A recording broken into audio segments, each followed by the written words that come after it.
Sorry, well, welcome viewers. Reverend Dr. Jason W. Morrison, theologist, New South Wales, Australia. Bike day. You can hear the bikes in the back over there and that. Bit of Australian bush. They've mowed all the lawn out here.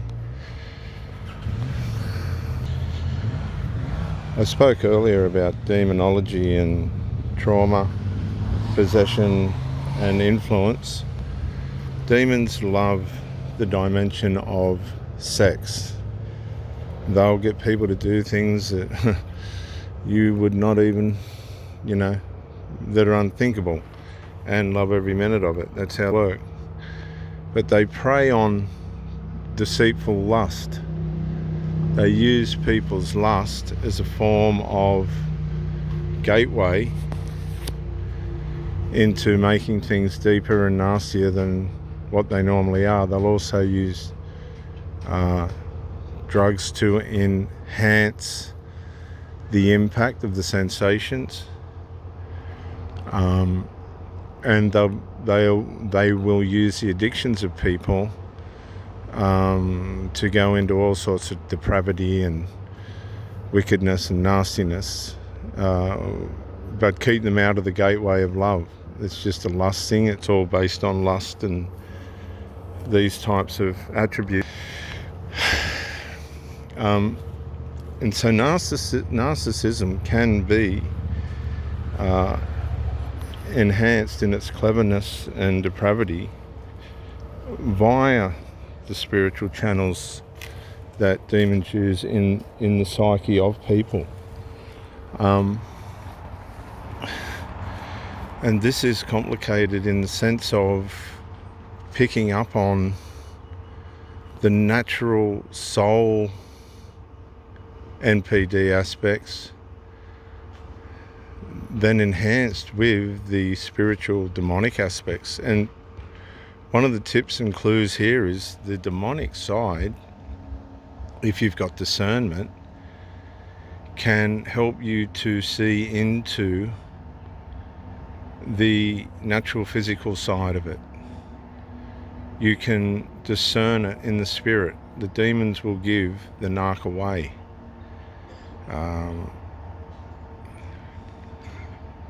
Given a lot of the time, the narcissist won't know that they are possessed. Therefore, the covert narcissism will go overt and the narc won't even know. I've seen this with emotional incest. It lays dormant, yet the demonized ones will go overt and they won't know they're overt. They've got no self-awareness of the fact that they're showing blatantly the emotional incest or narcissistic characteristics that are associated with that via the possession, the demonization. It's not so much a possession as it is an demonization, an influence, and you can, if you've got the spirit of discernment, using the markers of the sinful nature given in the Bible, like backbiting, sarcasm, conceit, the 7 deadly sins, and all these signs that can show you that you are dealing with an evil person. It's going to cause trauma. It's going to cause PTSD in your mind. Now, some people are attracted to these types for a while until the damage becomes all too much. Then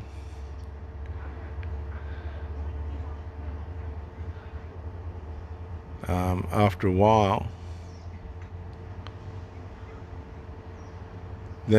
while, when the pain in the mind becomes intolerable,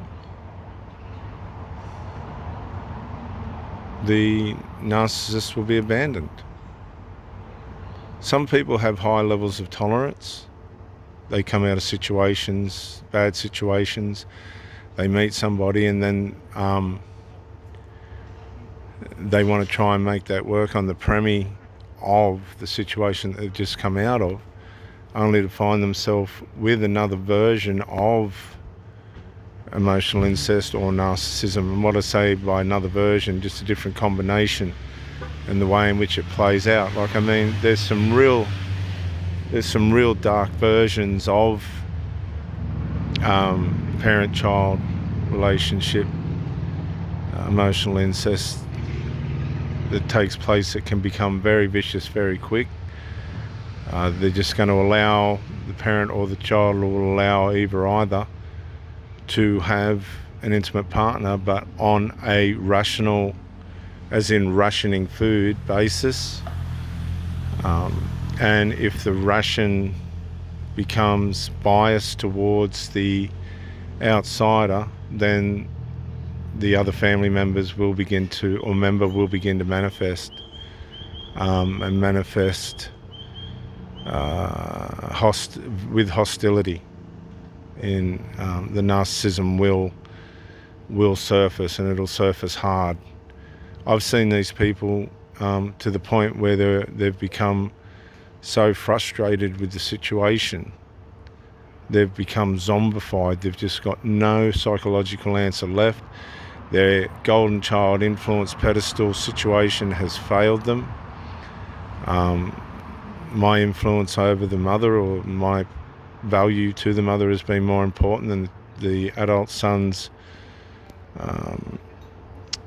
self-grandizement and demand for attention.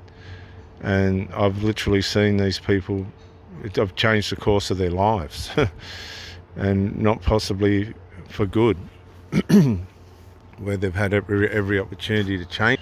That necessarily hasn't happened for them. And making it clear, having the courage to say, look, there's a little bit more going on than what you need to have, which can cause a real situation. On one hand, but on the other hand, it gives them the choice to make things better for themselves. If people don't want to do that, then that's up to them. It really has no consequence on me. But if I do enter into a relationship with somebody and this manifests and it's an interference, I'll call it. And I'll keep it under the table. But if these people become hostile, then I'll bring it to light.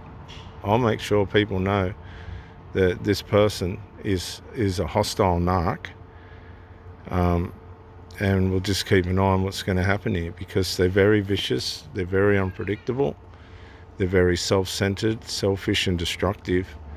And you need to let people know that if there is a family member that has gone hostile, you need to let your therapist or your family know that this is what you're dealing with, and the partner, because a lot of the time the partner won't do anything. They're numb themselves. They're paralysed by the emotional incest themselves. They're trying to come to terms with what's actually going on once it manifests in front of them, themselves. And that's a lot for them to swallow. So you add the spiritual realm to that, and you can watch this micro-incrementally unfold. I have watched these adult sons bit by bit psychologically collapse, and I've narrated it step by step with the mother to try and help the mother turn things around and put some boundaries in place, but they just all seem to be paralysed, and they get parasited by the domestic formation of the emotional incest, then stir up the demons by changing the attention bias or the attention ratio between these people, and you watch all hell break loose, man. If you could be a fly on the wall. But ultimately, in the end, the emotional incest will win. That's just how it goes, because it'll PTSD you out of the relationship. You just won't want to put up with the mind games and trauma that it causes on you.